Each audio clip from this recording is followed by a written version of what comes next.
નમસ્કાર, આપ જોઈ રહ્યા છો નેશન પ્લસ ન્યૂઝ. હું છું આપની સાથે હેતલ ભગત.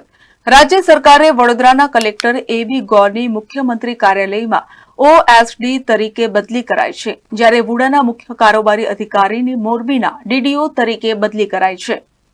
લોકસભાની ચૂંટણી પૂર્વે રાજ્ય સરકારે સરેરાશ 3 વર્ષ એક જ જિલ્લામાં ફરજ બજાવતા અધિકારીઓની બદલી શરૂ કરી છે, ત્યારે રાજ્ય સરકારે 50 આઈએએસ અધિકારીઓની સાગમટે બદલી કરાઈ છે, જેના ભાગરૂપે 2 વર્ષથી વડોદરાના કલેક્ટર રહેલા એબી ગોરની હરણી લેક ઝોનમાં બોટ દુર્ઘટનાનો તપાસ રિપોર્ટ આવે તે પૂર્વે મુખ્યમંત્રી કાર્યાલયમાં ઓએસડી તરીકે બદલી કરાઈ છે.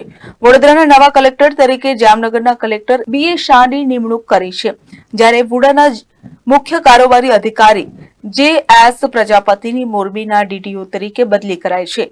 એ ઉપરાંત અમદાવાદ ડીડીઓ એમ.કે. દવેની ગાંધીનગર કલેક્ટર તરીકે બદલી કરાઈ છે. Bureau report, nation plus news, Vadodara.